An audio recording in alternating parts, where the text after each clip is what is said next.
Whoa! Hi there, look. YouTube recording There we are. people. I have Hi. two amazing guests for me today for, you guessed it, another episode of the Transcribecast. Whether you're here for the first time, this is a wonderful little podcast about speech pathology, why words are what they are, voice training, voice acting, everything in between. And I have two lovely people with me today. Would you like to introduce yourself? So I'm sure everyone in the chat knows who you both are by this point. Yeah. I'm Emrys. Oh, hi, Mark. I'm an elf tailor hi, Mark. VTuber who happens to be a tailor in real life. I don't know a lot about voice acting, but I do know a lot about being trans. That's Emrys. And on the other side, I'm Slug. I'm a Slug Boy VTuber. hi, Mark. And I don't know a lot about being trans, but I do know a little bit about voice acting because I do yell on my stream.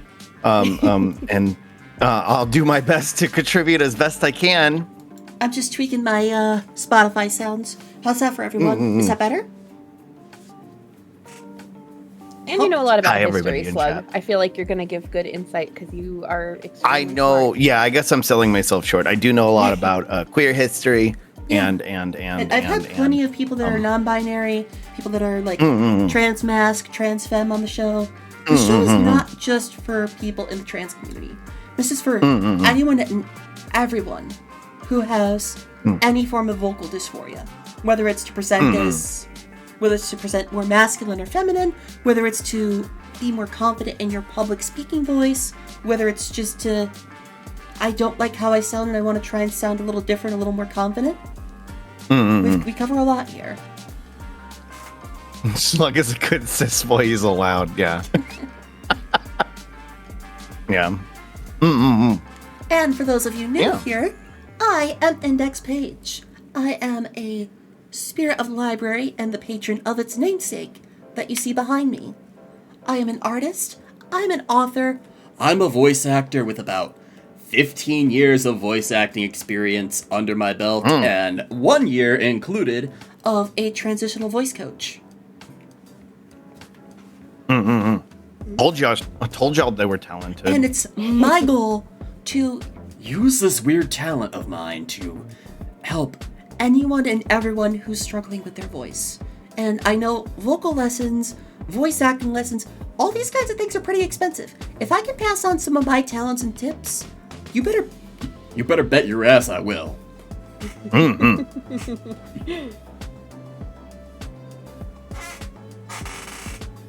So, today, we're going to be talking about a little heavier topic than normal. Not like traumatic or anything, but today I want to talk about dysphoria, vocal dysphoria, in its forms, why it's a thing, and why people tend to focus on the voice first and foremost for impressions. Not just seeing a person for the first time, but like hearing them, hearing how they speak, how they use their words, especially for people in the trans community, because I know I struggled with it for years before I saw my coach. And even then, I still have days where I'm like, that person just gendered me male when I prefer to identify as female because my voice didn't sound feminine to them. What can I do to help that? Oh, hi, Mark. Real quick, What's there up? were, could you give pronouns in chat? I guess for all of us too. Actually, Yes. that might help everybody. Mine are he, him, by the way. Mine are they, them. I am also they, them, but she, her is also fine for me. I personally identify as a femme-presenting non-binary. Gotcha. At first I wanted to like fully identify as a woman, but I found that's not how I feel entirely. And I'm just like somewhere in between, but more feminine. Zombie bunny. No, this is a slug. I'm a slug, yeah. Zombie I've never bunny. been called a zombie bunny before. I like that, though. I like being a zombie bunny. The zombie bunny. Thank you for the shout out. Index, do you want to talk about some of your experience with that to start us off? Oh my, I have some wonderful stories to talk about, whether they are based on voice or appearance alone. And I like to start with my little history of voice actualization and training. Prior to coming out as trans, I wasn't as talkative. My voice was like kind of in this range, a little nasalier. And whenever I heard myself, I was like, I don't like how I sound, so I'm just gonna shut up and not talk. So I was a very non-vocal person normally. When I came out, I started talking more, and I really wanted to feminize my voice, and I tried a lot of the YouTube tutorials and all that. Some of them did not help, some of them hurt, some of them caused greater spikes of dysphoria, but there are some that did help. Oh, hi, Mark. Thank you, by the way, for all the follows. But what helped out the most was seeing a professional coach who helped me with a personalized lesson based on what I deal with and what I was looking for with her own specific approach. And it was thanks to her that I was able to start feeling comfortable with how I sound, because I'm sure you've all listened to yourselves back on recordings before. And you're like, that's what I sound like? Ah. Yeah. I had a lot of that when I first started streaming. Everybody sounds different to themselves than they do to other people, because your voice, first and foremost, resonates within you. Yeah, it does. It's supposed to sound a lot lower when it's in your head, like when you are doing the talking, than when you hear it back on recordings. And for some people that can be really dysphoric. For some people that can bring euphoria. Like it can go both ways. Yeah. And I have had plenty of like misgenderings prior to being trans and after being trans, before I even realized like this is what I wanted. Yeah, like, it's Emrys first? Oh no, I was just kind of thinking about like the fact that like your voice is, for a lot of people, it's the thing that they think of as core to themselves, because it's like their identity, because it's one thing that no matter, I mean, you can get, there was a VTuber, I don't remember who it was, that I was watching, just came through my Twitter, who got that vocal cord shortening surgery, I think it was. Oh wow. Yeah, and it really does help, because sometimes your vocal cords just are, the structure only lends itself to so much training before like surgery just does you better. I also did not know about vocal cord surgery until today. Yeah. It's if you have longer vocal cords, like there's a very good chance that Slug has long vocal cords compared to me, just because I probably have but whereas Index, you probably have like very flexible ones because you have a really wide range. I was in choir for a decade through like school, so I don't know a ton about it, but what I do know, it's just that if you have a like really wide range, your vocal cords just are more flexible and able to go between kind of shortening themselves, like holding that shorter, like higher frequency. I don't think I have a high pitched voice by any means, but anyway, what I was saying earlier, before I got stunlocked, was that the voice is one of those things that I think, and maybe this is just anecdotal, that people want to try and change, that people try and it's one of those early steps in transition, where people will start to affect a different voice, or a different mannerisms in their speaking, like right alongside the way they dress, the way they present, and like haircut, that kind of thing, and the name change. Like those are those first initial like couple of things. I almost think that a voice, like for me anyway, granted I didn't really do any voice training at all. I just I don't know. It's not a source of dysphoria for me.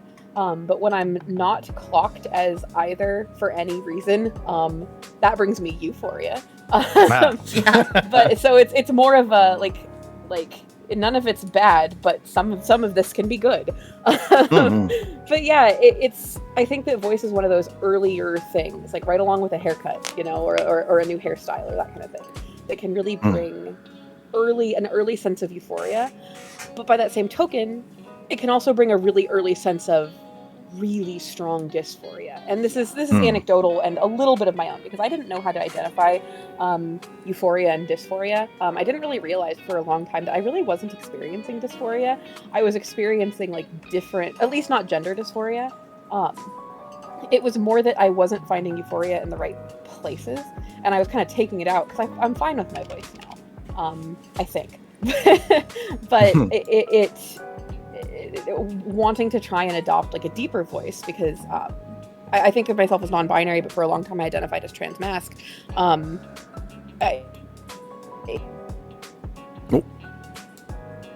Your mic cut out a little bit, Emrys?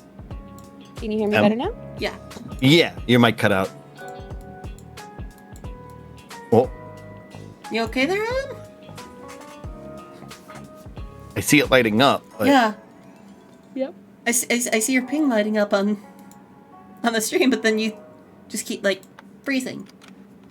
Well, Or like I hear nothing.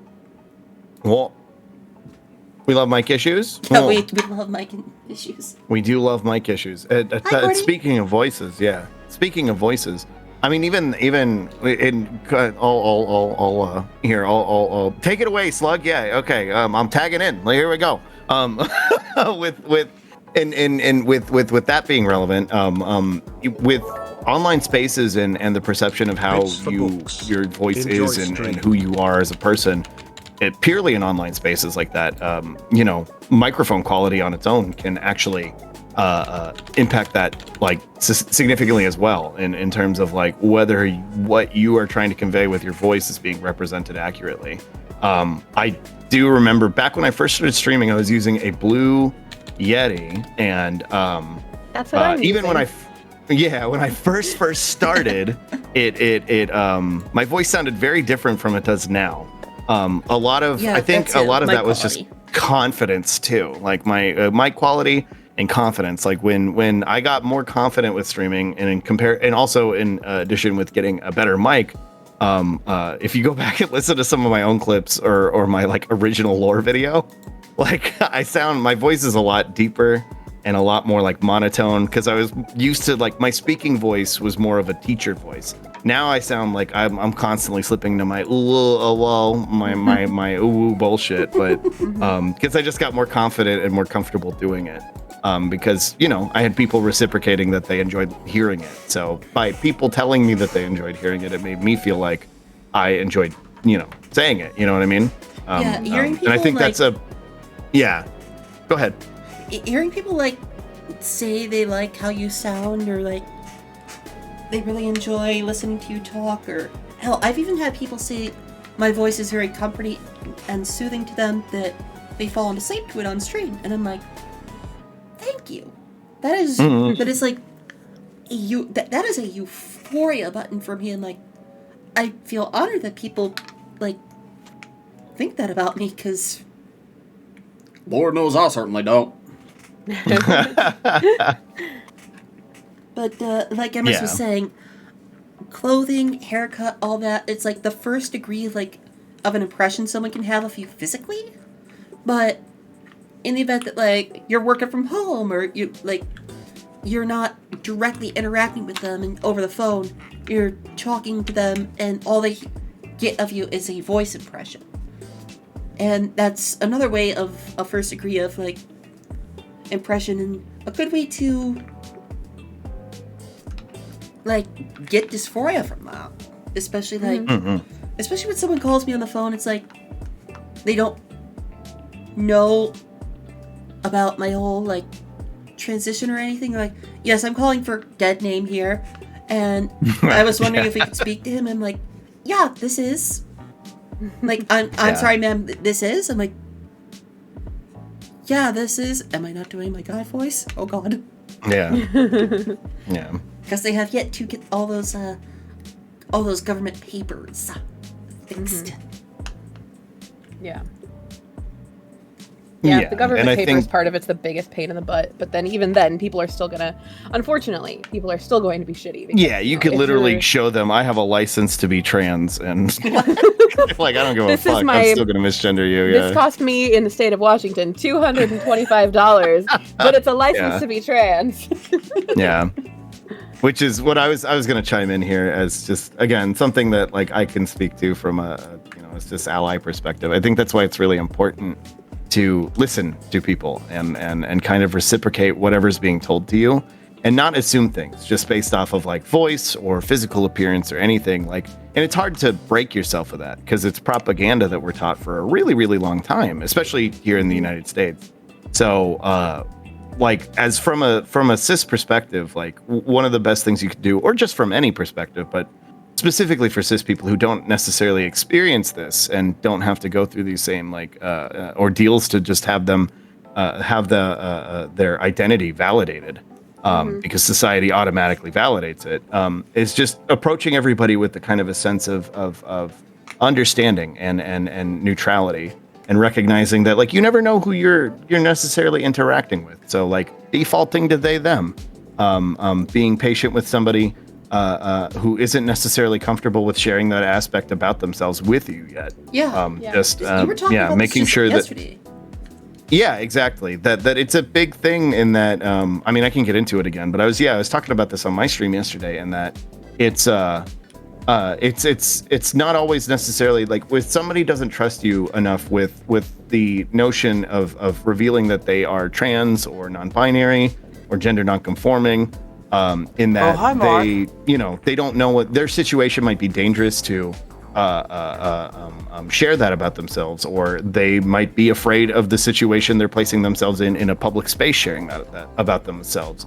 So if somebody trusts you enough to share that information with you, the least you can do is reciprocate it and try and take that that notion of like approaching people neutrally and letting people be vulnerable with you and using that responsibility appropriately, applying it to other people too, and who may or may not be trans, cis, whatever, or may not be comfortable with who they are yet. Because it's never people are changing. So like just because somebody you've talked to might be cis at one point, they might be trans the next time you talk to them, and their pronouns might change the multiple times you talk to them, and that's something you should be open to and understanding about. And again, don't assume anything based off of a voice or a physical appearance, because I think the reality is and kind of what I think Index does a good job of representing is there's no such thing as a gendered voice. I think we have societal understanding of what a gendered voice is like, but I think to try and fit that into a box is ultimately, it's like, okay, well, where's the line? Where does it start to fall apart? To try and help people affirm themselves on their path, Especially if they're having a bad day where they're doubting themselves. Like, I feel so ugly today. I feel like dysphoria can be a huge spike of the smallest thing for some people, and it can be such a great source of pain. Like, the other day, I noticed that I had, like, one super dark black hair on my upper lip, and I'm like, oh my god, everyone's gonna see this and think I'm a man immediately without hearing my voice. Everyone's gonna say, sir. Oh, I'm spiraling into a dysphoria pit. and, it's, for some people, it's good to understand that, like, if they're having a bad day of dysphoria and all that, it helps so much more to affirm them. And I think that comes with listening, like because you might not necessarily know what that person's situation is. And I think approaching them neutrally will typically allow people to open up and say, hey, yeah, no, I'm a woman and my pronouns are she, her, or I'm a man. Yeah, my I pronouns always are approach he, people him. neutrally. Like, And when they even share if I that- approach someone 6'6", long beard hanging down to their chest and all You that, don't know. I will still Yeah, say you they, don't them. know. Listening and affirming. Yeah. So when somebody shares that aspect about themselves, that affirmation can go a long way, like you were saying, because that dysphoria can hit really hard just off of little things. So just having, whether it's somebody who you consider a friend or a ally or a person you talk to regularly, whether it's even a coworker or just a complete stranger in like a store setting, having somebody validate you in that capacity Hi, Mark. is incredibly affirming, and it can go a long way. And it's nice to be nice, and it's really easy to be nice. It's really easy to be nice to people. I feel like it's harder to be mean to people. At least it is for me these days. It takes targeted effort to be mean to someone. You take time to focus on them and be mean. And it can take even more focus and effort to pick something specific to taunt them about. Exactly. Kind of I'll chime in here really quick. Kind of like an aside that has nothing to do with for being 010. Oh, true. Yeah. No, we had a couple. I think it was one shitter who had 2 sock accounts today, but I had a person come in who was trying to bait me with their political take, and I just honestly didn't have the energy to even dunk on them, to where I was like, you didn't even try. Why would I try? So I just kind of banned them and moved on with my day. Because it was like, if you're not even gonna put in the effort, why would I? You know what I mean? Neither of us are gonna bring our A game to this. Exactly. Neither of us has our heart in it. So what's the point? But yeah, I think that speaks to that. It takes effort to be mean. I think. I know it does for me, anyways. It does. I can't even be mean enough. I can, but just since starting streaming, since building a community among some of my mods, even just little jibes, just among my friends, instantly, the second I say anything remotely mean, I'm like, I'm sorry. It'll come out of my mouth, and then I'll say, I'm sorry. This was Slug today with that troll. Oh no. Anyway, it feels sad. I don't know. Well, I can't hear it because I have the stream muted, but what was it? It was the, oh no. Anyway, yeah. Yeah. Emrys bullies us, don't believe her lies. What? Yeah, I don't bully my chat either. Yeah, no, I think this is slander. I've never been mean to my chat either. That's awful. Yeah. Why would you say that? Why I've would you never done a mean thing to my chat. To cycle back to affirming and supporting, it also should be taken into account sometimes people just get so comfortable talking to someone that they forget the effort that they are taking to affirm you. And if they just suddenly start saying dude, man, or how I've accidentally switched to she with Emrys once, and I apologize for that because it was just kind of I just got so reflexive and relaxed with you. I just kind of forgot every single social convention I learned. And it happens, and it's I there's a sad part about being non-binary. I think specifically that it's not, and I know this isn't where you're coming from, Index, but it's where people, they assume that because you don't care, and actually, I know this isn't where you're coming from, but I think that you might understand, where people assume that because you don't care, they shouldn't, but that they shouldn't have to care as much, oh, well, I can slip into she, her, yes, just because, yes, I know or exactly I can slip into whatever just because, even though it's it's very clear, where those lines are, But and yeah, if you when do it make comes those just mistakes, because it's good to make it known. Yeah, it's I'm just sorry really, about that. honest to God, it just it's another aside. I get sidetracked, but when it comes to those apologies for messing messing up pronouns, I wish people would just say "oops," they them, and then move on. I hate I viscerally cannot stand the whole "I'm sorry, I'm trying," and I know that there's a lot of there are memes, there are there are funnies about it. I want to turn inside out when people draw. Yeah, don't draw attention to it. Longer than if you've known, if it was my brother and he's known since the beginning, he was the third person I told, and if it was him and he did it and then did something else questionable, I guess, I don't know, if it was something else that might have drilled in some kind of transphobia, but if it was just pronouns, I don't know, just fix it and move on, because it just makes me want to turn inside out otherwise. It's uncomfortable and it's drawing attention to something that I'd rather not have attention drawn to. Yeah, shit, sorry, they, exactly, Little Mix Scripted. Yeah. That's exactly it. Exactly. And I don't know, I know other people want more of it. Well, no, I don't know that. I think other people want more of a, hey, sorry, I meant this. I don't know.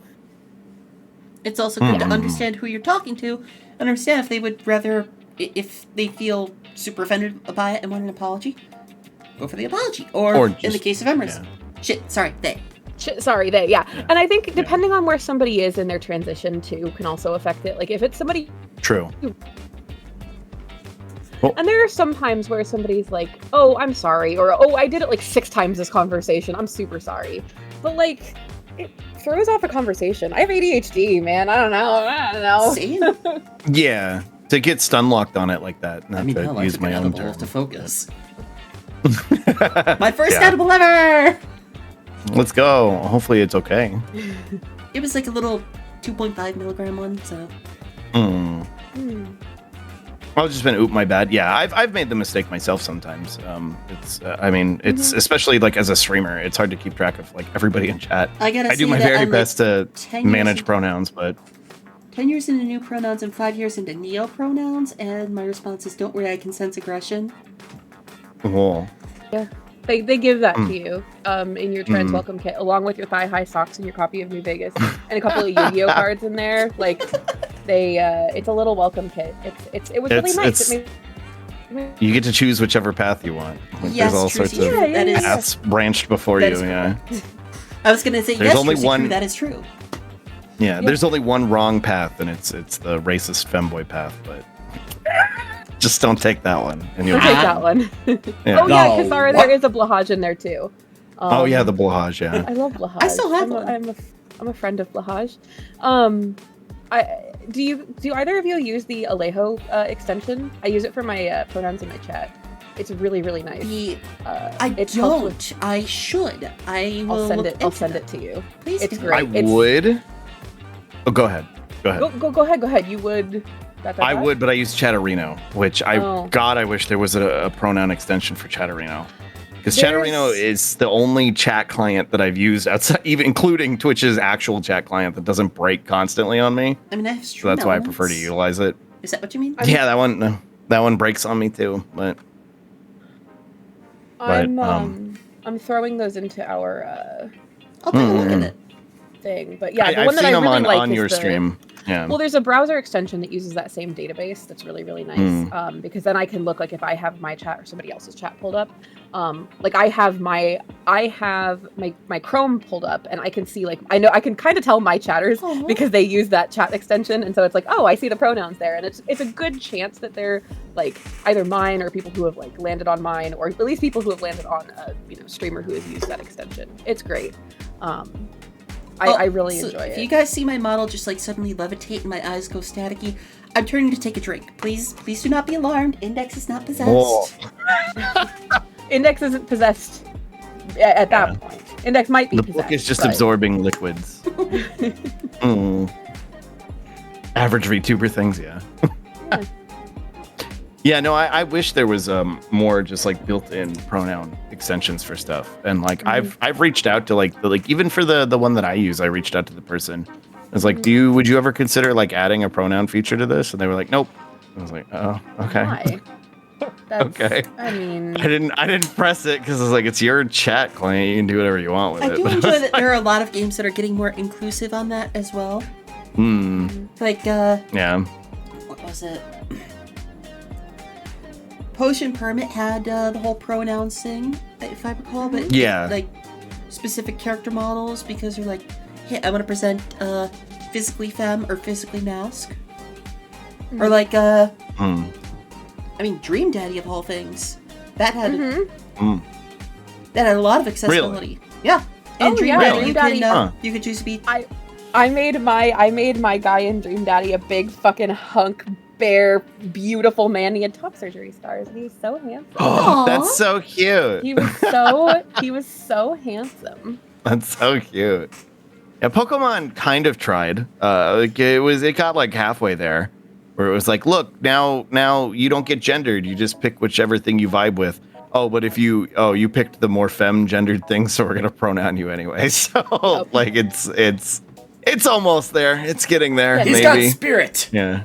Yeah, it's coming from the right angle, I think. It's trying to get there. Yeah, they tried barely, yeah. Yeah, Boyfriend Dungeon and Monster Prom also had that. Oh boy, howdy, I can tell you a lot about Monster Prom. Oh. Yeah. Emrys and I can tell you a lot about it from our Yes. experiences. We played a lot of Monster Prom together. It's fun. It's a good little game. No one has your pronouns, Machine Elves? What do you mean by that? Do you have I assume specific? maybe some Neo. Yeah, Neo. Faye Faye Fame. Femme. Femme? Like that? Faye Fame? Faye. Fame? They got secret pronouns, yeah. Boyfriend Dungeon. I've wanted to check that out myself, actually. I haven't gotten into. There's too many I can games. get behind a game called Boyfriend Dungeon. I Hang did on. it. Yeah, exactly. Yeah. Sword Emrys would really love it. Because it's a game all about converting your dateable boyfriends into swords to take into the dungeon. I like it. It's a like dungeon crawling dating sim. That's fun. I like it. Yeah, even more inclusive games don't tend to have Neo pronouns. I mean, even in that too, like there's a lot of like hostility when it comes to Neo pronouns, which I don't really understand. I guess I can understand the like not knowing like how to approach it, but again, I feel like it comes in the same capacity of like disrespecting anybody's identity, whether it's the pronouns that we're traditionally used to, or whether it's the way they present in a appearance capacity. I'm very used to traditional pronouns, and I am so very much new to Neo pronouns, and I feel a little like, pardon the expression, sluggish to be behind on that. They're not overly well known, and I mean, people who follow my Not Safe for Work account know that, like, not super publicly. It's because I can't really expect anybody to follow them, and that's why I just use they them all the time. But I use they z, xe z. But I really don't use z in public a lot. It's really like among my very closest queerest friends. Just because it's such a challenge to navigate the world that way, and I don't know. I can't imagine explaining neo pronouns to my fucking coworkers. So it's. I think there has to be a want to understand it, you know. Yeah, it's more of like that.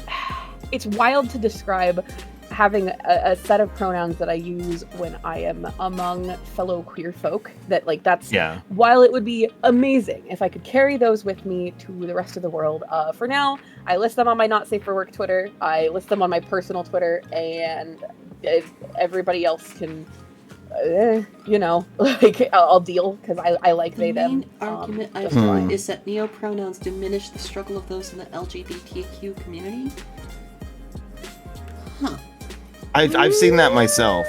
I don't agree with the sentiment, but I think the notion of like what I've seen is it's typically from the TERF crowd is where I've seen that. Nothing they say is worth value. Yeah, it's fine. But again, they try and insert themselves as some sort of like valid representation, and with normies, a lot of times they end up getting validity in that regard. Like I mean, we had to yell at Twitch to get fucking rid of the LGB Alliance as a fucking charity on this goddamn platform because they're not a charity, they're a hate group because they're specifically transphobic.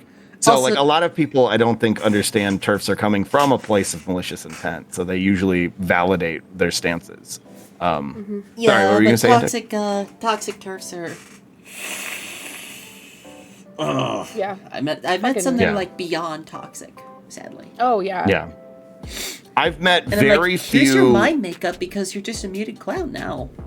Yeah, I've met very few quote unquote, and I'll use this very lightly and understanding that there's no such thing as a good TERF, but a well-meaning TERFs where I think they're just a little bit lost in the sauce. You know what I mean? Like they're not so far gone that you can't, bring them back to reason. But like most of the TERFs I fucking met have been just incredibly hostile and transphobic.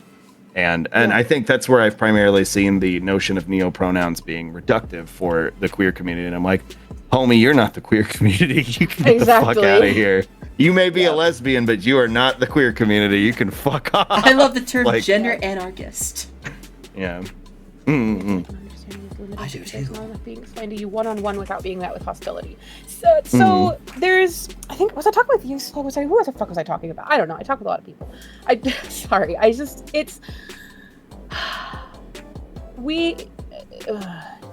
Trans. Also, people in the chat, please feel free to ask questions. Trans people are expected to be calm when justifying their existence. We were talking about this, Em. Yes, we were. Yeah, we're expected to be calm when we are faced with some of the dumbest fucking bullshit that I've ever heard in my life. And I've never heard that from you, Joe, asker of the question. I've never heard that. You've asked reasonable questions.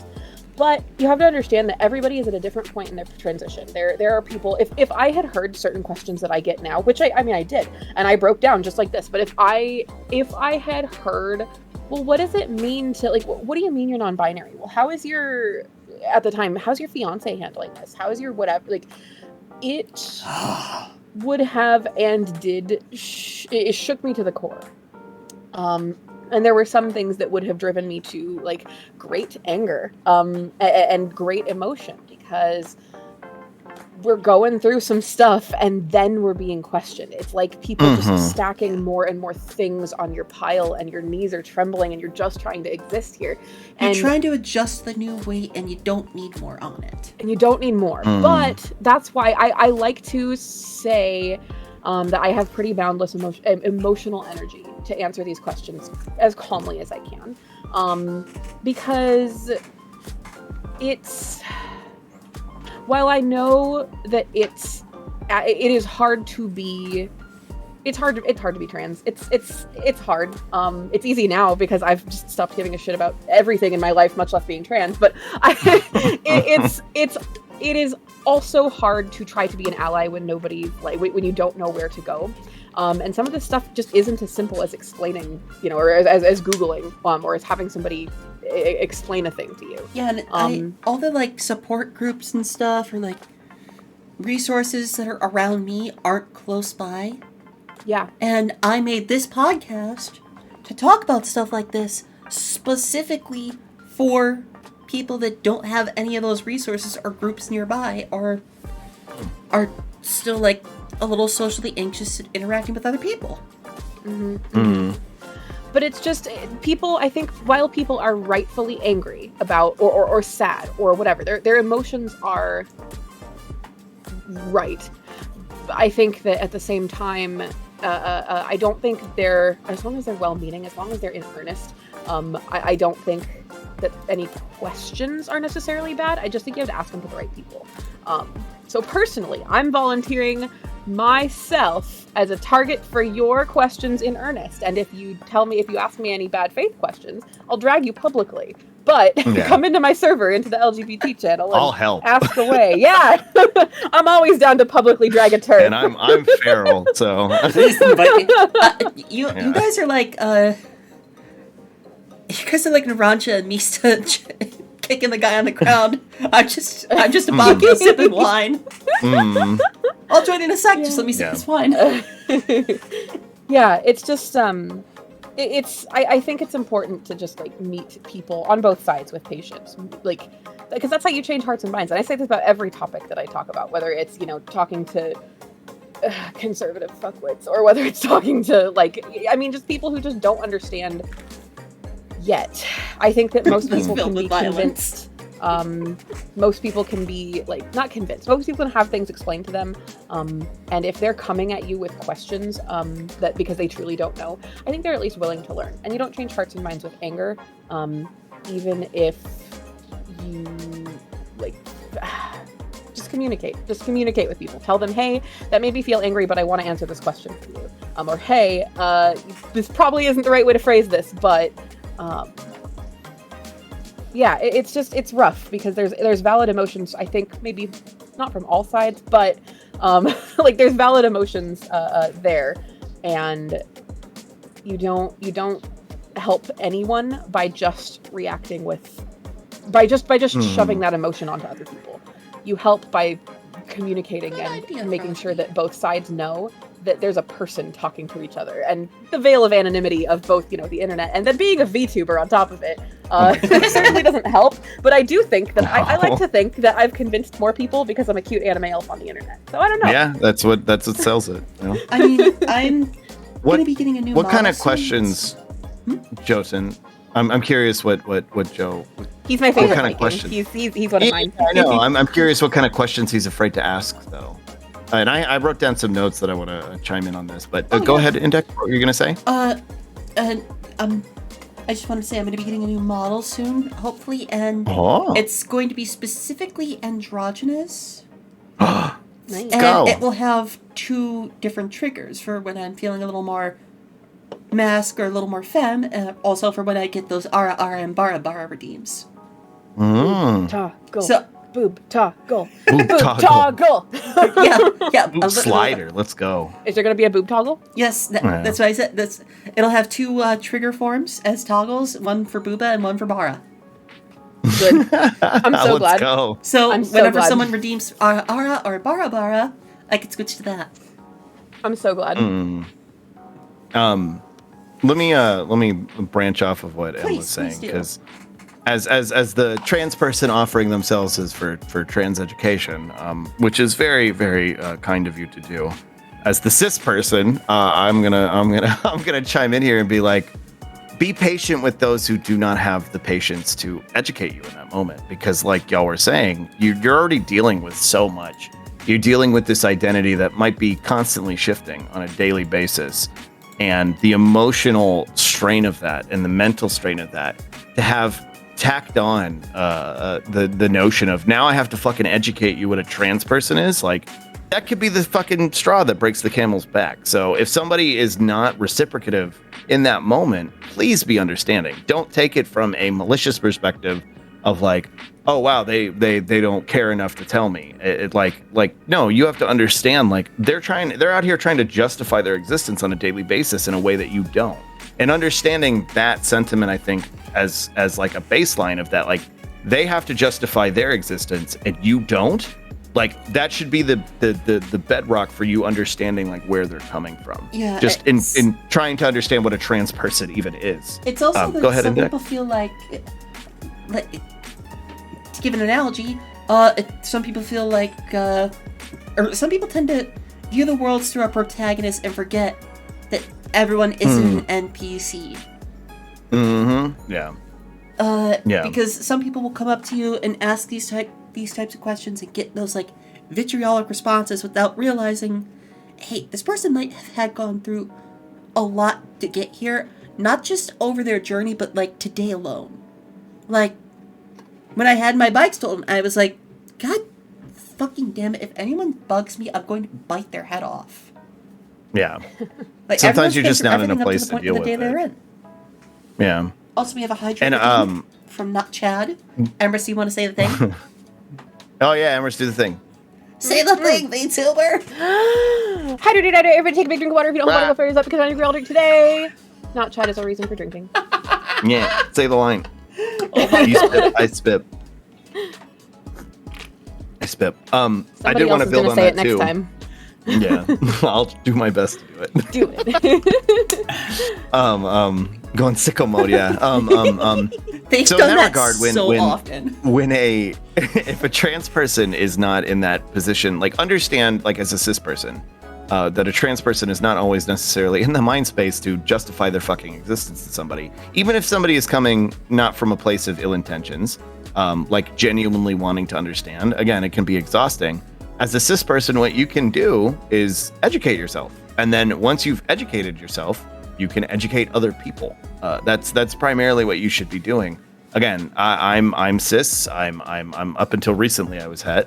I'm white, and I'm male. So I primarily used all those little privilege stars to try and elevate the voices of marginalized folks, especially queer people, because those are people who have the most kind of like lived experience with talking to, and elevating what I understand about their experiences to other cis people. And I think that's something that if you are cis and you, again, even if you don't fully understand, if you're advocating, I think that's one of the best things you can do.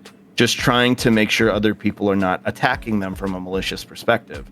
Until maybe there is a much more, there is a person who does have the emotional and mental wherewithal to engage with somebody in that conversation.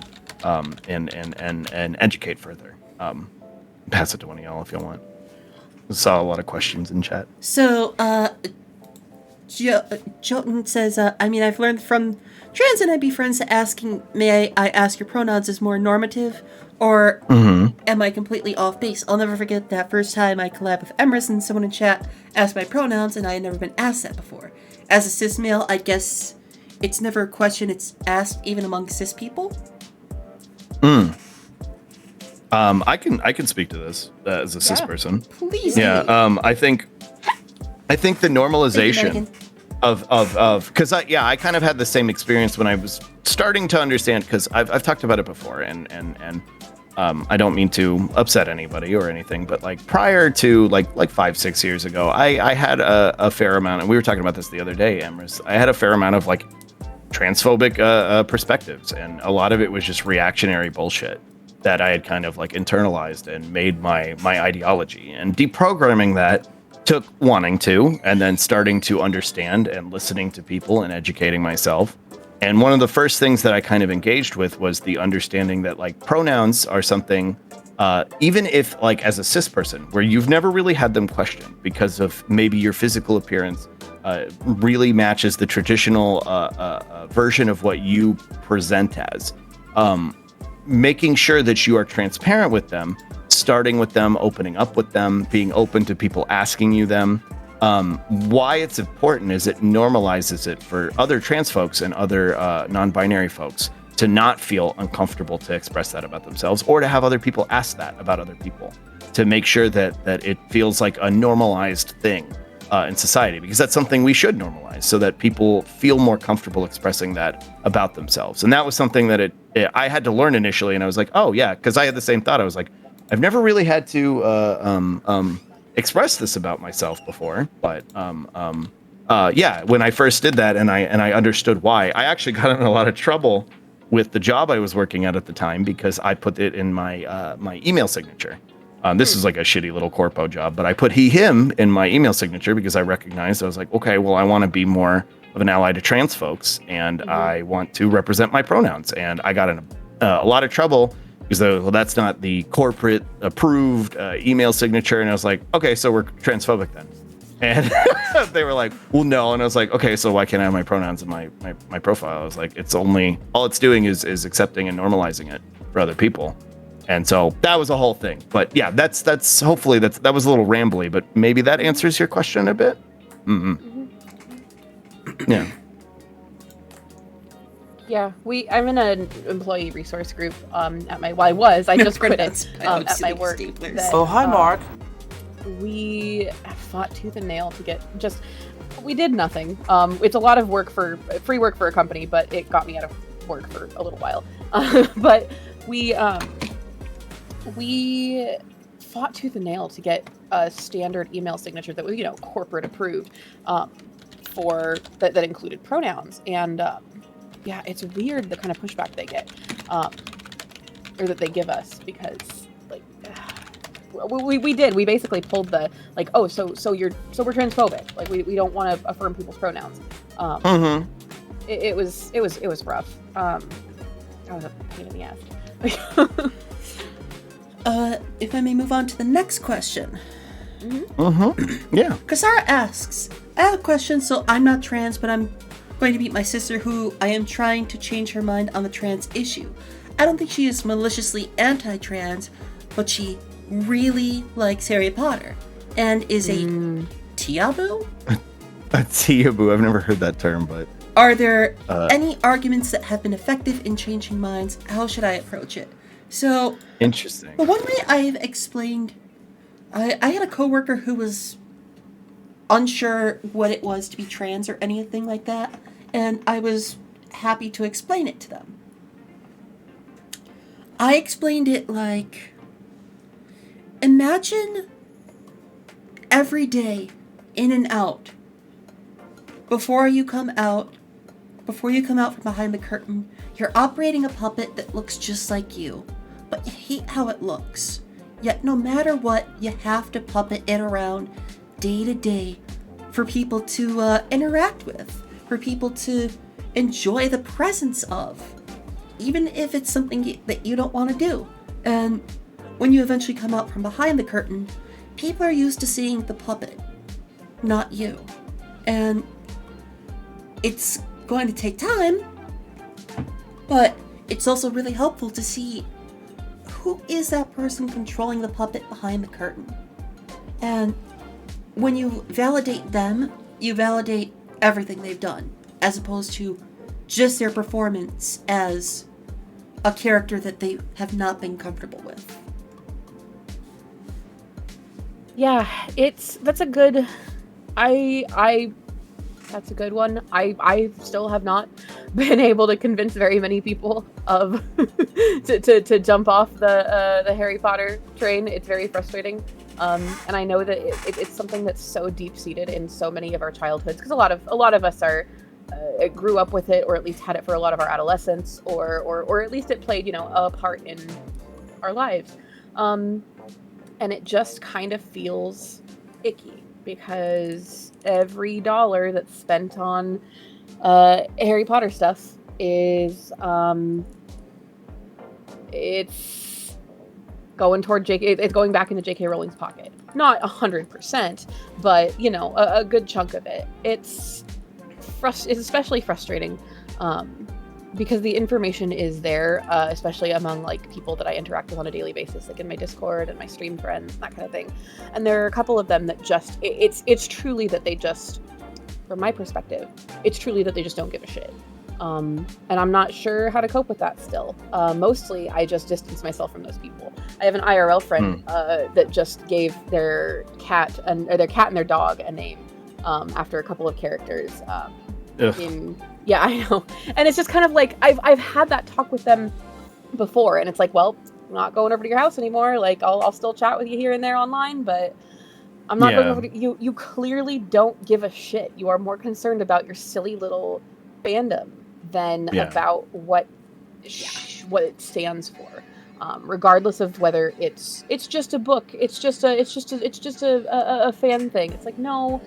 Well, if it's just a book and a fan thing, why is it so goddamn hard for you to respect people based on why is it hard for your appreciation of it? Don't treat your fan Why is it hard for you to move on? We can like different books. I'm begging you, read another book. Read another fucking book, Lib. Sorry. Yeah.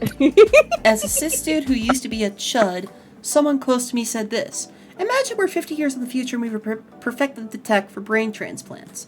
One day you wake up and someone has put your brain in a body of the opposite sex. How would you feel? You can recall your true self, you have a longing for your true body, but you can't have it. How do you cope with that? I mean, are you asking a trans person that, or? No, I think that's meant to be to try and get a cis person to understand. Yeah, it might be a fucking awakening moment for that former cis person, but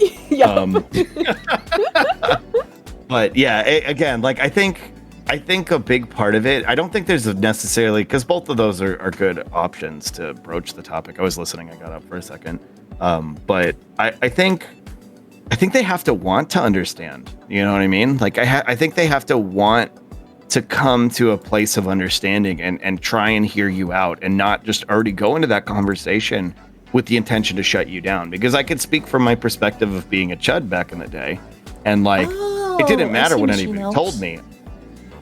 Do what?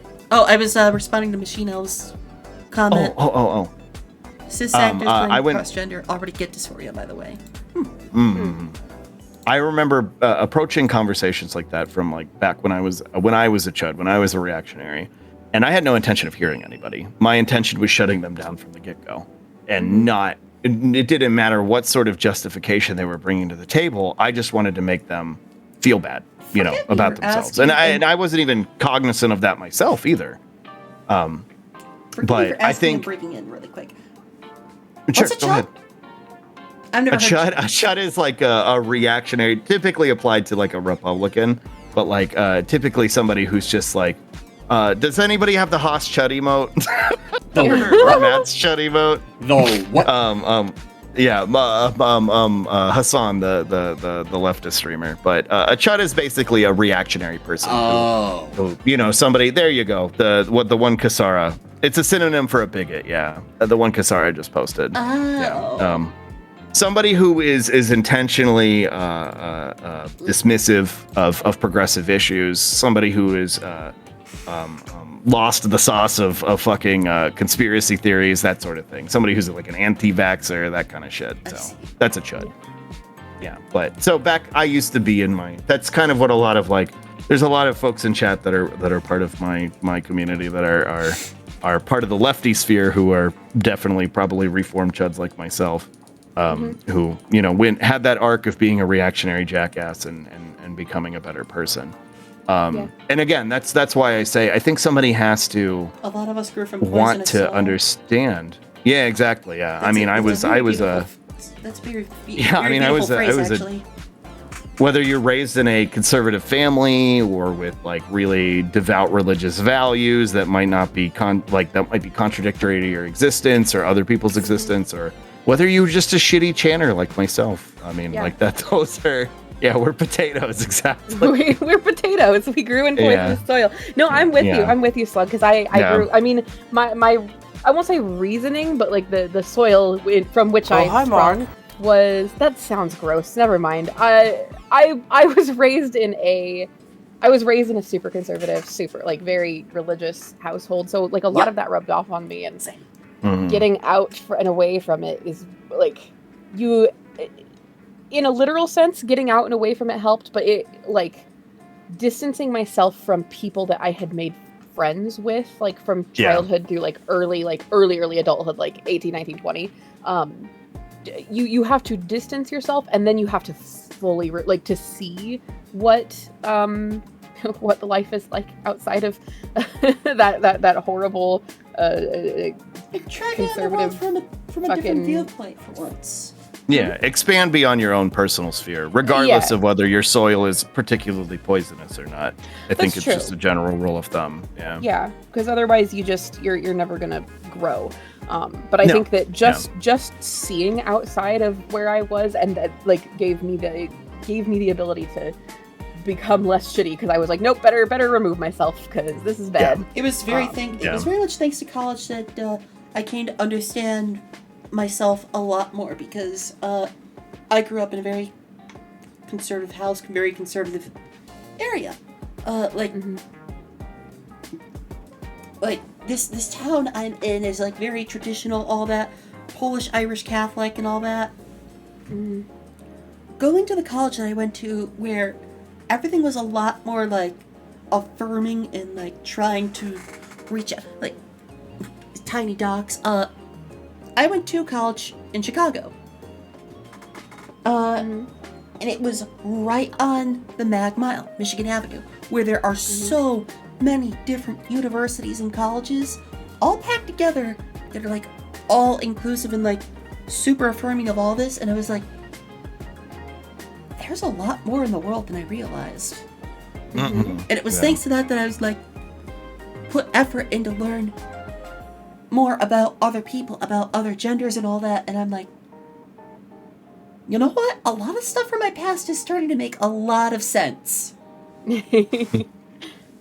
Like when I was 5 we would play playground games. I would always get the last pick because, I was the runt kid. But because I always got last pick, and I always exclusively play with boys, they'd all pick the boy roles. And I'm like, guess I'm stuck with the princess. Yeah. Oh no. Oh no. Looking back at it, and I'm like, that didn't bother me as much. Yeah. Yeah. I think the primary thing is just, you as a person need to be open to it. And if somebody wants to have that conversation with you, or if you're trying to have that conversation with someone, they have to be open to it. And I think depending on how open they are to other conversations, whether they are recalcitrant to just basic things that you're bringing up to them, whether they're just a really aggressive, combative person. Exotic word for it. I love recalcitrant. I got it from the Gurren Lagann dub because I'm cringe, but that's why I use it. That's so on brand. That's really funny. Right? Isn't it? It's in the last episode of Gurren Lagann in the dub where the anti-spiral is talking to Nia, and he's like, "Why are you being so recalcitrant?" And I was like, "Oh, that's such a good word." And then I absorbed it into my vernacular. But let that be a lesson to you conservative parents. Anime teaches shit. Exactly. Yeah. Anime made me who I am. Yeah. Who the hell do you think I am? That's right. But again, I think depending on how how open they are to talking about other things is going to characterize whether they're even willing to have that conversation and whether they're even ready to have that conversation. You know what I mean? But I think, expanding your horizons and wanting to hear other people. Unfortunately, for a lot of folks, Tsunami Andy at the Bleh. I think for a lot of folks, it's unfortunately a situation where you don't understand that other people are going through shit until you go through some shit yourself. Whether or not that's like a gender identity crisis, or whether it's just recognizing that your basic material conditions aren't being met, and that like makes you recognize like, oh, maybe the world doesn't work the way I think it does. You start to change your mind out about it. So you start to listen to other people's perspectives. Unfortunately, I think a lot of people are taught to, like one of y'all said earlier, it's the main character syndrome, where it's like, I'm the main character and everybody else is an NPC in my life. It's like, that's not the reality, because we're all participating on this rock. But yeah, sorry, I think I'm rambling a little bit. It's fine. Well, we hit the hour mark and we can go for another 30 minutes. I'm fine with that, if M is. Yeah, that sounds great. I would love to cycle a little bit back to the voice pathology part of this all, and broaden your horizons and all that, and look at example for Take me, for example, and this very unique talent about that I have. I have to present myself differently with different people, and it's only thanks to all of the effort I've put in to be able to sound like this. It's my dad's side of the family still does not know about my transition. Which is going to be very awkward for them to see me with tits when we go there, when we go to visit them this year, or this coming year. So that's going to be a fun conversation to have. Hey, dead name, why do you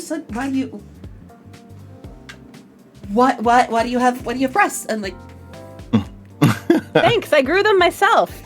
Yeah, I found the power of science. Yeah. But until they understand, because they are a very, my dad's side of the family is very right-leaning. Until they come to understand what I'm going through and all that, I'm gonna have to kind of be comfortable talking to them like this, even if it's something that's gonna cause me a bit of dysphoria. And how open are they to, do you think, or do you know? Let's just the whole process. Let's just say my grandmother is not the most open person, in that she's kind of like an airtight submarine. See. Well, I don't know. I might be overstepping my bounds here, but I think when it comes to, and this I know this is easier said than done, so take what I'm saying with a grain of salt. This goes for you, Index, or for anybody who in chat, or anybody who watching this struggles with this. And again, I recognize that it's easier for me to say because I'm cis and white. I will answer that in a second. And I can speak on it. But I think if people aren't willing to meet you, even not even in the middle, but on the outskirts, you know what I mean? 75% of the way. Yeah, anywhere. I don't think you should feel bad cutting them out of your life. Yeah. Again, I know family is family.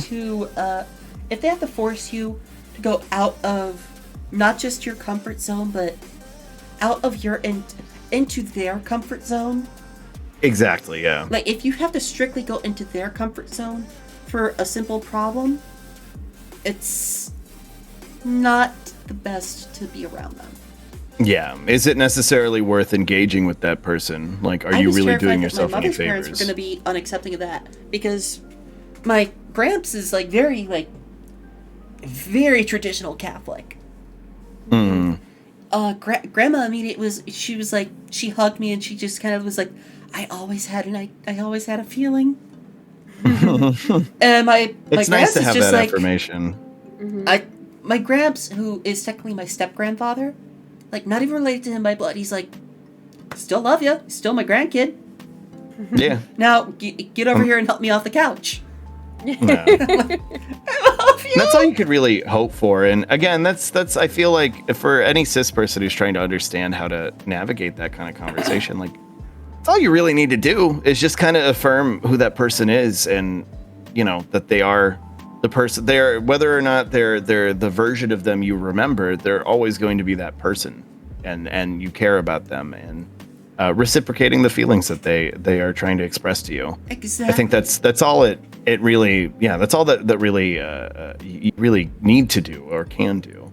And again, like, I know it's easier said than done to like cut out family or remove yourself, and sometimes people are not necessarily in a position where they can do that in a safe capacity. Like, some people can't necessarily leave their family home because they don't have the resources to go off on their own, and that's completely understandable. But I think within reason, if people are not, affirming who you are or accepting of who you are, or worse, engaging with you in a malicious capacity because of who you are and putting you in danger, I mean, removing yourself from that situation, regardless of whether it's family, I think is completely valid. Yeah. Yeah. Yeah, exactly, Machine Elves. And I Not some people have the can- capacity to navigate that, and not some people don't. And I, again, like you said, I don't recommend it, and I wouldn't either. And someone in the chat said, watching a bunch of trans. But I mean, like a certain affirmation, or a certain, if they had heard something at a different time, they would have gotten their copy of New Vegas sooner. I don't know. Yeah. They would Elves, have realized something about themselves. That is perfect. Yeah. Extend grace to yourself in Yeah. all directions. Mm-hmm. Yeah. It's okay. Yeah. It's okay to love yourself. Yeah. It is, and I think it's okay, and a lot of that's kind of why I don't like to use dead name. Everybody can, like, I don't care. For me personally, Sure. I don't like using the term dead name. I use the term old name, partially because my old name is so similar to my current name, and just because it still was a part of me, and I know that very few non-binary people can do this, but I respect the woman who got me as far as I did, because she got me through a lot, and now I am the person I am today because of the work that she did, and because of the soul searching that she did, and because of all the things that she did. So I do. Not everybody looks at their life like a timeline like I do, but I do think of myself as back when I was a girl, back when I felt that I was a girl. Some people truly, I mean, I won't say most people, but like, there are a lot of schools of thought in trans, the way that people view their gender. A lot of people a lot of people feel that they were always, the gender that they currently are, or that they realized it, or that it just took them a while, or that they never identified that way. I can't say for sure, just because it's always so mercurial for me. But I do think that it was such a part of the way I was socialized that I think that I should at least acknowledge her for who she was and the good show that she was putting on. Because she tried real hard. Like, hey, pass These me. psychopaths. You're kind of an idiot, but thank you for getting us here. Yeah. These psychopaths want to talk about grooming, and I'm like, homie, we were groomed to be straight in a lot of regards. A lot of us were groomed to be straight and cis, and Yup. in the capacity that we were able to play those roles so well, we deserve fucking awards for it. We do. But- That's my whole thing about, like, controlling a puppet. Yeah, exactly. Yeah. I know, and so Again, many people will do the whole, like, they'll draw allegories, they'll draw parallels to, like, I was doing the dance, I was playing the part, I was puppeteering. I granted, we're saying this as VTubers, but I was putting on this show because it's like a performance. It's like theater where you're trying to make this happen. And I was the meat puppet. Oh my God, Paul! Yeah, I was the meat puppet. Were you a theater kid, Em? Because I was a theater kid. I was a theater, mostly show choir, but I was also involved in theater. I was a theater kid. I was not. Oh. You strike me. You strike me as you would have fit in with theater. I would have. You would have, had yeah. I learned about them, or like was pushed to that, but I was like pushed to sports and all that, but even though I didn't participate in any because it was like, Dad should have realized, well, Dad's almost 40 years of difference between us, should have realized, my kid doesn't like the idea of going fishing. My kid doesn't like the idea of playing hockey, football, basketball, and all these other kids are bullying him. Maybe I should put my son in theater? Maybe I should see if he My likes dad theater. had to learn that too. But, no, it was, manly. The more things. my dad tried to make me like manly things and not like anime, the harder I liked anime. Now I'm a cartoon slug on the internet, so. Oh my god. Yeah, I can't really speak to, your past self as a different person because I'm not trans, but I am gender nonconforming as of very recently. And Durangard, Like, I that think- is so good to hear. I was toxic straight guy until I realized there were other ways to live. Yeah, and that's kind of what I was going to speak to is like just the notion of like coming from a perspective of like being a chud and changing who you are. You can't. I don't think it's fair to the people that you've potentially hurt in the past to pretend like you weren't ever that person.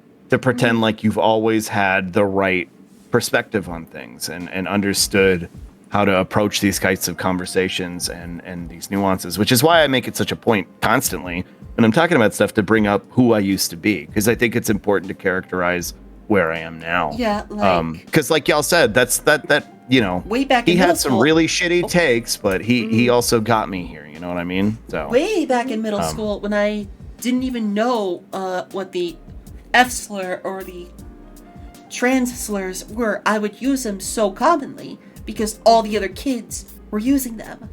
Yeah. And I'm like, yeah, I look back at that past version of me and I'm like, please learn sooner. Oh crap, I can't. It's in the past. yeah. Like, Yeah. looking back on that, wish I'd learned about those words sooner. But, unfortunately, I said things that could have hurt people. Yeah, and I think it's just about acknowledgement and, recognizing you weren't necessarily coming from a malicious place, or maybe you were, and, atoning for that. and I was making coming up for from it as a, you go like, forward. all the other kids calling me that stuff. Yeah, not realizing misinformed. what it meant and just using it right back at them. Yeah, it was a socially acceptable thing. Not that it justifies it in any capacity, Yeah. but in a lot It of does ways not we are justify it. groomed by our society that's around us, and that's why we did and said the things we did, and it's why it's important to have conversations like this, and I think it's really cool that you do this with your platform and talk to people about these things, because I think it's important to try and break that chain of like propaganda that people are pushed into, especially younger kids. And I also Because a lot of love- times people just don't know. Yeah. I also love when these episodes are over. People coming to me and saying, like, I didn't know you had that kind of a range before, or your lessons have helped me out and I can't wait for the next episode, or I would really love to show this to a friend of mine. Can I show this to a friend of mine? Hey, there's this other trans VTuber who might be a good guest for your show. Would you like to look into them? And like, I absolutely adore hearing that this is helping people. Like, that's Yeah. all I want. I want to help people find their smile. It's better to wear a smile throughout the day. It's better to Yeah. feel comfortable rather than vitriolic. Yeah. I think it's so important. Yeah. It is, and meeting people where they're at too. Like, I like if where they are is watching VTubers, I think it's important to have that kind of thing. Have information like this accessible where people already are. Whether that's, Yeah. I mean, the people who watch certain parts of YouTube need a super niche YouTuber to tell them that, or VTubers, or specific streamers, or just like specific niche like genres to hit. And like if a hot library book VTuber can tell me how to be a better ally, then goddamn it. Yeah. You better believe I'm And gonna we'll- put fuck it, we 110% ball. into this shit. Yeah. Yeah. I think it's why it's so important to. It's why I'm constantly Try on my to reframe platform. being trans as a search for joy, not a run from agony. I like that. That's sweet. I think it's it's why I'm constantly trying to like reiterate that like I understand the sentiment for behind wanting to remain apolitical, but like trans people's existence is, whether it's political or not, like it's not a fucking thing that they have a choice in, and them having to struggle with that because the society doesn't accept them, they don't get to opt in or out. So like you as a person who doesn't necessarily want to engage with that, you have a responsibility to, with your own community, especially if you have a platform, to make sure those people feel safe in your community and make sure that those people understand that they're welcome there and that you understand them and that you validate them. Thank you, Paul. Hmm. You can refer to me as Index, you can refer to me as Paige, you can refer to me as my full name, which is about 9 words long. Just don't call me Shirley. Yeah. Yeah, exactly, Damascus. Yeah, the people you care about don't get a choice, and that's why it's important for them. They need to recognize that they have a role to play in that. That their apathy does hurt people, especially again when you have a huge platform, and if you do nothing, you're still making a choice. Beams, that's how I such a feel good about point. Like that, I can attest to that as well. Like when I started my transition and all that, I wanted so hard to reach as high as possible, but I'm comfortable where I am. I've grown to become comfortable because Ween says, I've had this discussion with people before that I've noticed a lot of people will fully reject their birth gender when first transitioning and figuring things out, but then they'll just kind of scoot back over a little when they're comfortable. They move away from hyper extremes and just nestle into something unique for them. Yeah. It's why cis people who have never questioned themselves do not understand gender discussions. They've never considered something more for them.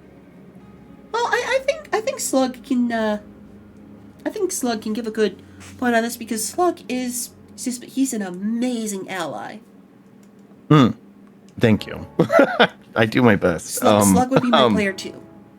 What? Okay, you're gonna fluster me, but yeah, speaking to cis people should. I thought we talked about this the other day. You and me, actually, we were talking about how the notion that even if you've never had that conversation with yourself, even if you've never thought like, am I a girl? Am I a boy? Am I neither? Am I both? I don't know.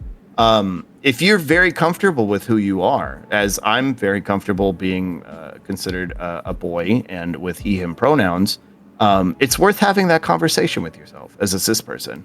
And I think, again, with the notion of like kind of how we were talking about normalizing pronouns for cis people, normalizing that conversation that you have with yourself.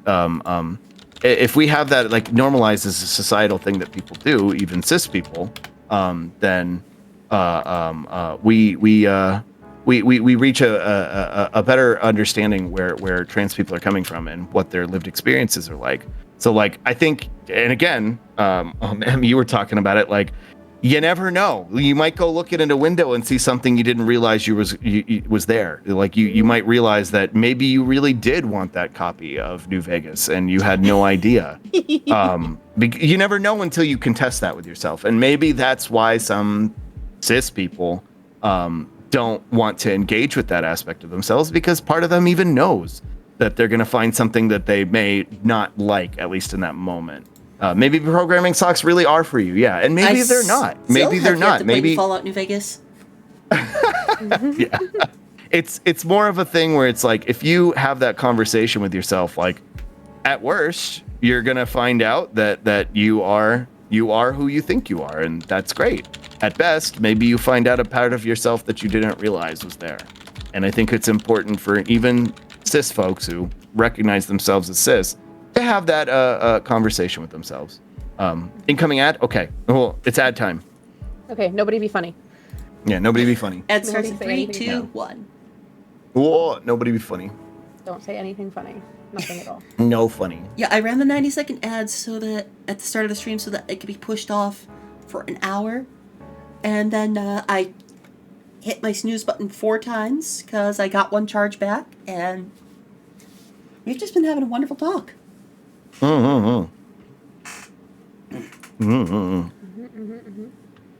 Yeah, I guess let us know when we're back. To hydrate or dihydrate. Yeah, hydrate or dihydrate. Everybody take a big sip of Nice water bit. because when I drink, we all drink, and today's reason for drinking is Emrys. Is Twitch ads. These Twitch ads.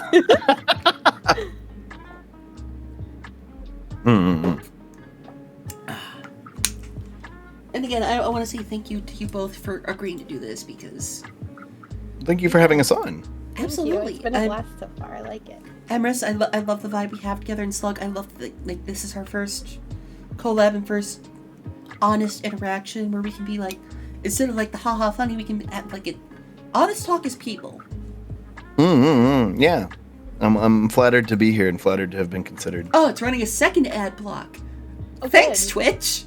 We love it. Oh, Stop. great. It's still no more being funny. Now the Now ads that hits. hits. Oh. Also, Prince Weem said something. I wanted to reply to them. Yeah, I can scroll back. Yeah. Well, they were apologizing to me, and I'm not sure why. Henge, is it Heng or Henge? Henge draws. It's absolutely all right. When people ask me my name now, I always get a little bit like that. I always do like the whole, you can call me Index, you can call me Paige, just don't call me Shirley. Because I just love quoting Airplane.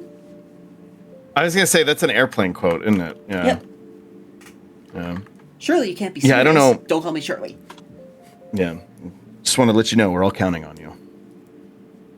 Yeah. And then at the end of the movie, it comes in again. Just want to let you know we're all counting on you.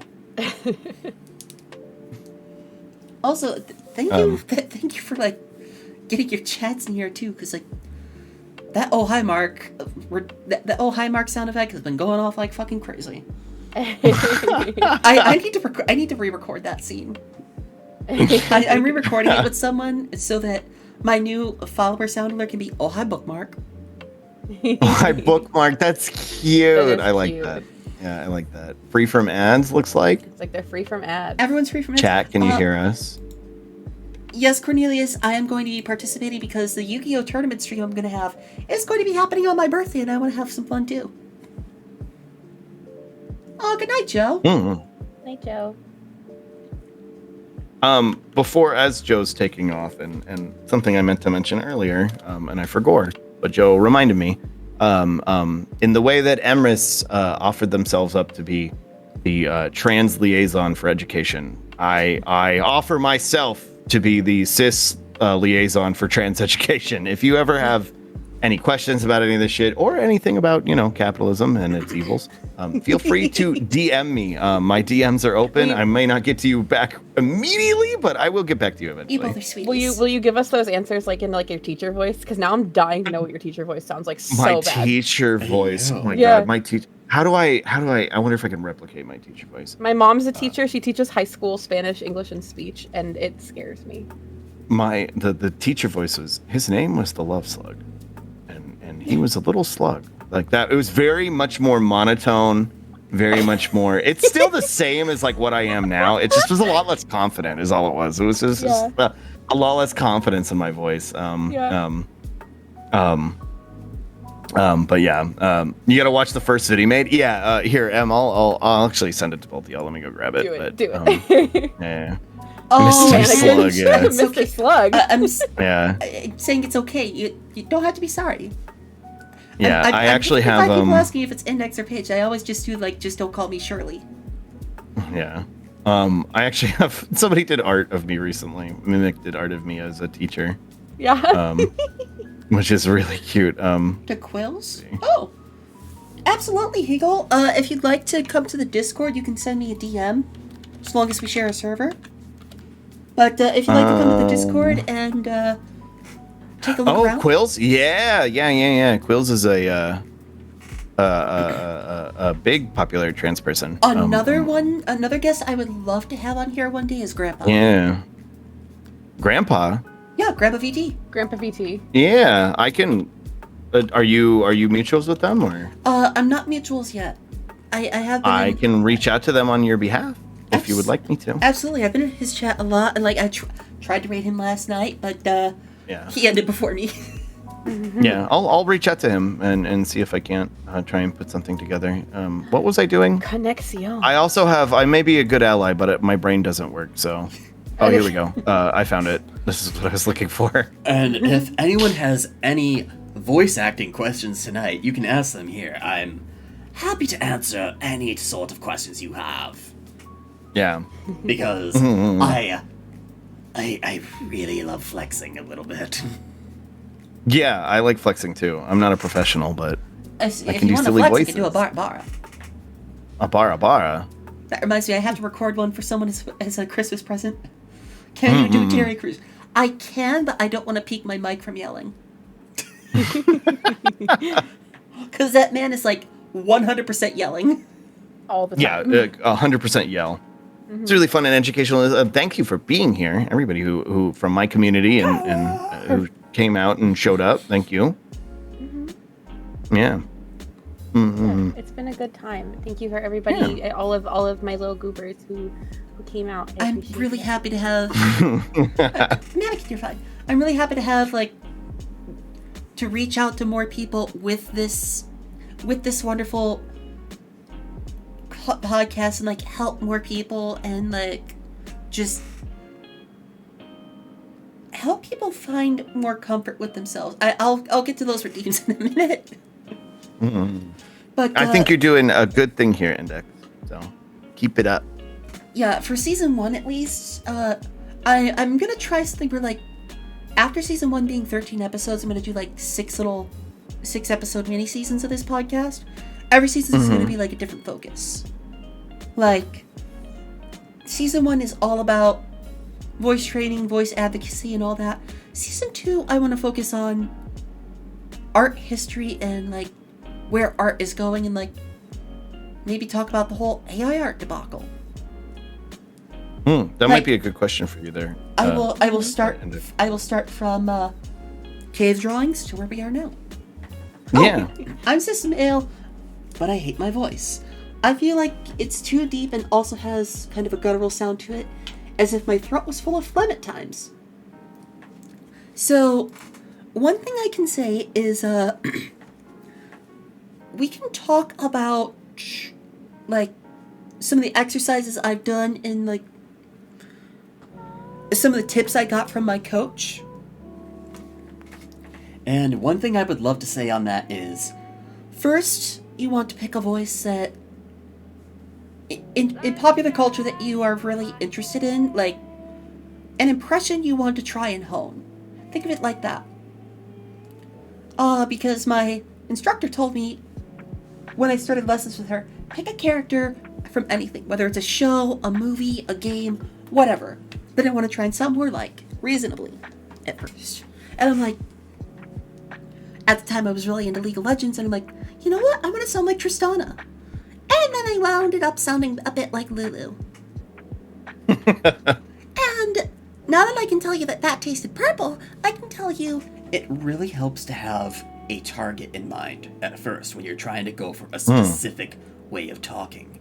Because I can talk like this, I can talk with a little bit more gravel in the same octave, or I can put a little more deepness into it with graveliness. It's better to have a target in mind. Yes, it also means that it's good to...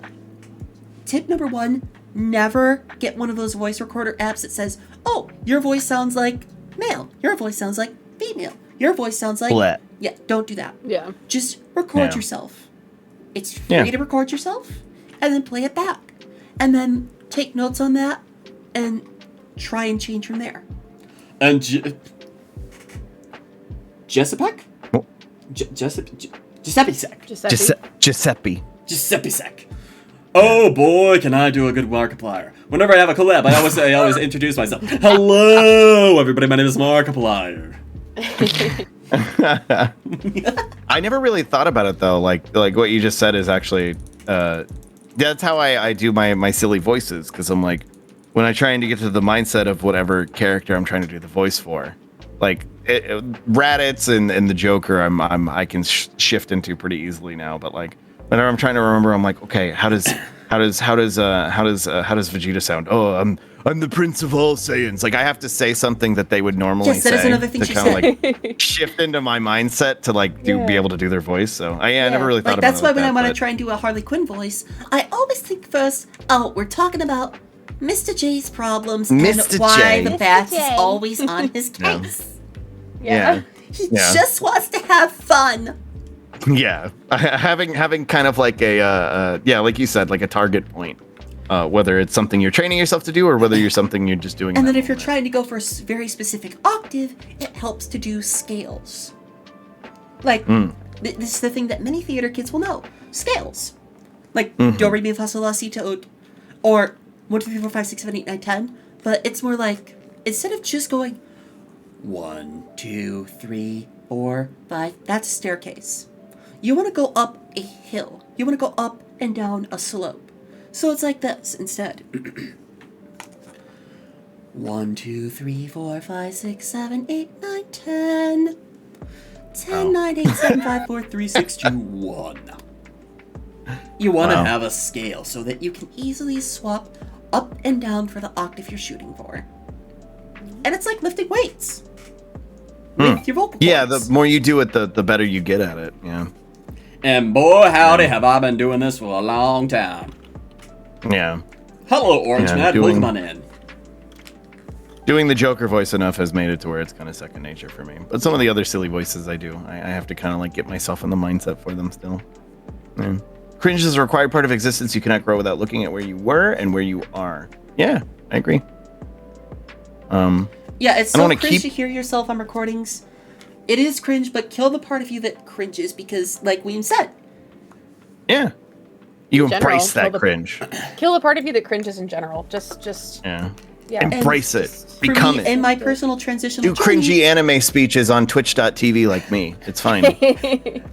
for my personal transitional journey, listening to myself was like so bad. 10 bits And for I'm like- every Yeah. scale you did. Thank you, Cornelius. And I was like, I hate listening to myself, but every time I listen to myself and I sounded closer to my goal, I'm like, hell yeah, this is like, give me that runner's high. I'm gonna keep going. Just kill in general, yeah. Though there exactly. was some times where I gave myself vocal burnout. When you're trying to do a different voice, please keep in mind Do be your vocal mindful, cords can get blown out. Yeah. That's what Yeah. having a sore throat after talking nonstop on twitch.tv sounds I like. call it scrombling the thrusy when I do Yeah. the too much of the Joker voice. Grumbling the thruthy. That's why you always have some nice tea with honey. Tea and cough drops, yeah. But how do Yeah. you stay in that voice near permanently? That's like Olympic deadlifting world record style stuff. It's like you've been practicing training with these weights for so long, it's time for you to see how long you can hold that weight. And You don't even realize you're holding them anymore. Exactly. That's how far you've advanced. You see, As a Kakarot, true Saiyan. when I started like this, Kakarot, Oh my god.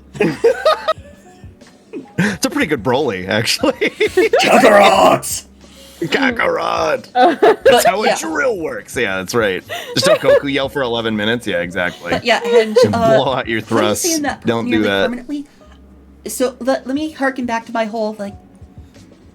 After those 8 months with the vocal coach, I was like, okay, this is where I want my voice to be, and I want to keep it in this range. But there were times where I would like slip a little bit because I was focused on other things, and people are like, you sound a little off, and I'm like, oh crap. It can be a little tiring to keep your throat in that area. It can be a little like it can scramble the thrusty for a little bit. I've taught it so many bad words today. It's spreading. The thrusty is way. It's like I tell my chat. Sluggerot is spreading. Oh It's my like, god. it's like I tell my chat. If pamphlet is on the screen, do not Slug, teach what her have you new done? words. Everywhere I go. Everywhere I go. You're slinging your slumbus everywhere. Yeah. Yeah. I'm gonna blame chat. Y'all know better to keep me in line. Slugrot. The Sluggerot is real.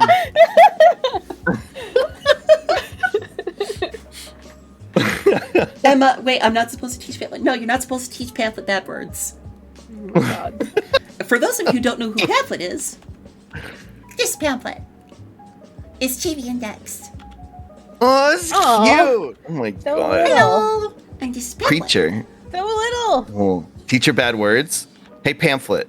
Shit. Thrusty. Now say it back. You taught her Yeah, what? say it back. You taught her what? Pamphlet, no! Put him in jail before he slimes everywhere. Yeah, I'm a bad influence. Thrusty. Thrusty. Cute. Cute. Oh. Pamphlet like a small book. Yeah, it's so cute. Yeah. Let Pamphlet say fuck. Let Pamphlet say fuck. Yeah, Yeah. you'll find that a lot of things on my channel are very book themed. Like, I call my chat booklets, I call the notification squad the readers, I call the love lurkers it. the I love visitors. the aesthetic. I It's call so my moderators cute. librarians. Oh. And your model, the whole, just the vibe of it is Oh, absolutely. I'm getting like, a new outfit for this creature. model It's and very a second cute. model. So the new Yay. model, So cute. the new model is going to be more traditional book. Like, this is like Mm. Arc 1 Index that was an e-reader that had to go outside into the rain to collect stories. But now that I have plenty of stories on my shelves, I can go back to being a normal book. What is dog hearing? Why do you say it like a slur? What is... Ah! Oh, I hate that. I have one other question really quick. It's weird my internal Yeah, voice sure. is the way I want to sound, but my actual voice sounds nothing like it. So that takes a lot of recording yourself and playing it back because it's like, you need to practice and go to that area.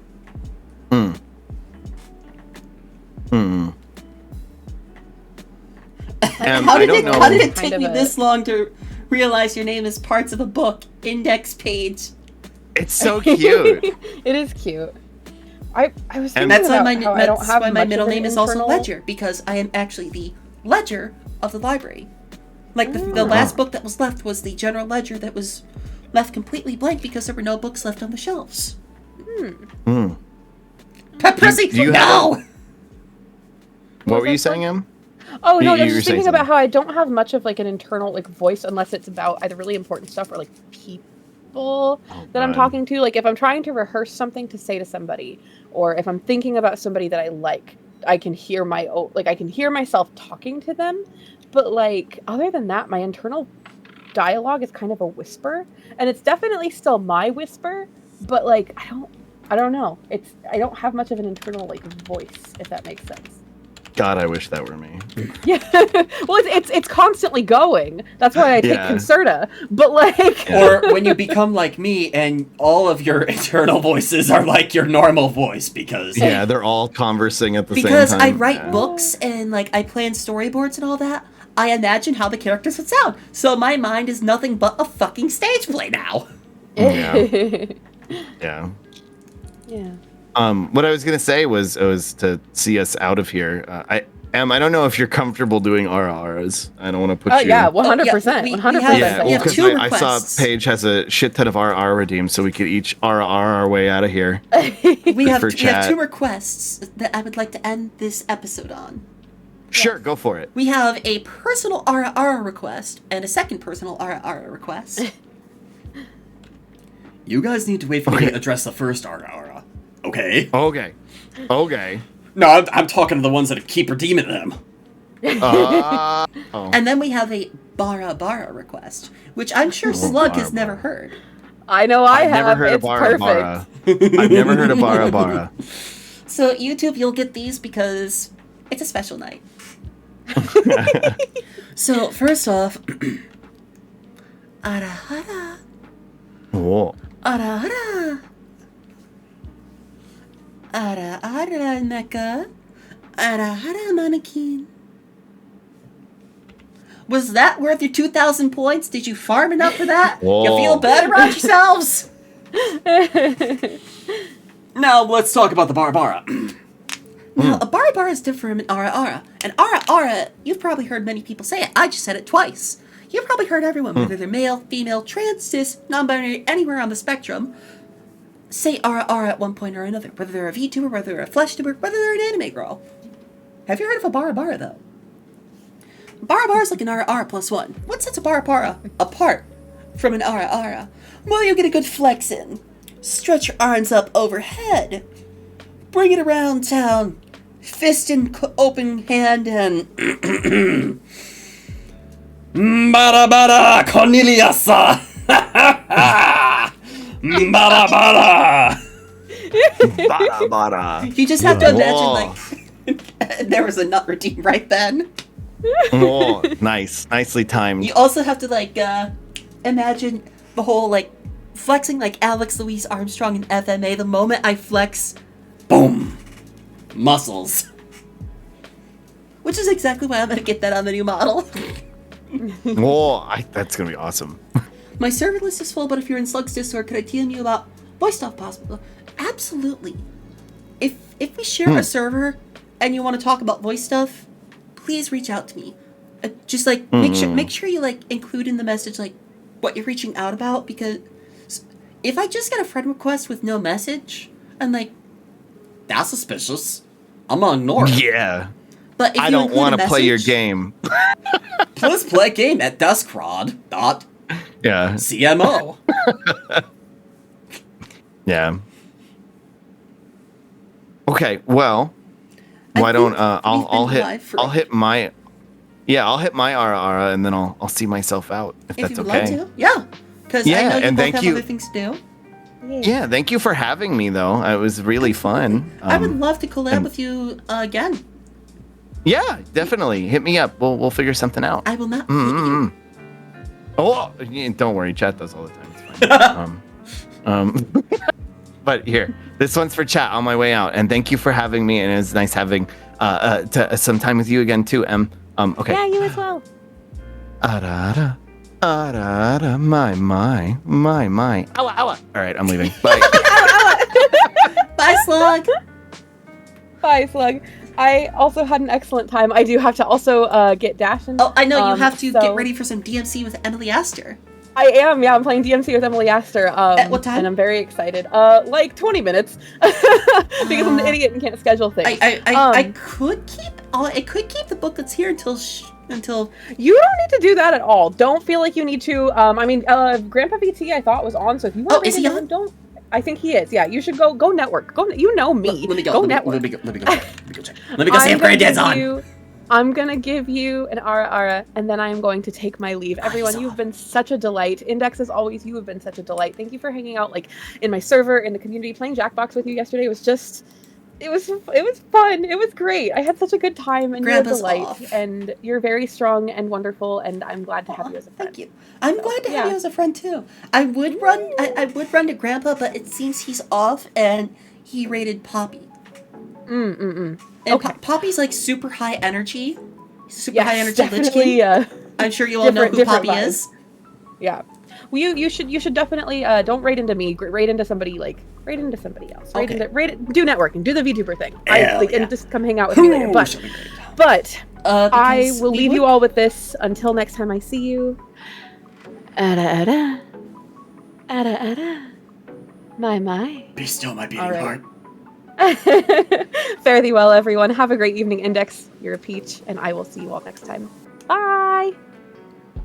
And before we end the recording, I'd like to say thank you, YouTube, for being here.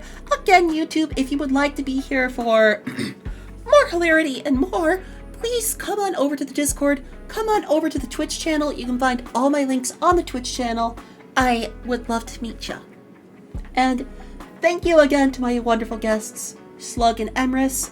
And thank you to all the new follows and all the interactions and wonderful questions we had here. Next episode may be delayed by a week because I will be hopefully reaching out to Grandpa VT and Quills for potentially another episode, but that might take a while. So episode 7 might be a little delayed. And I want to make sure I want to make sure these are the best they can be. Like tonight was the best it could be. Oh hell yeah! Thank you, Hig. Now then, before we head on out, YouTube, I'm putting the book back up on the shelf. Have a good night, YouTube.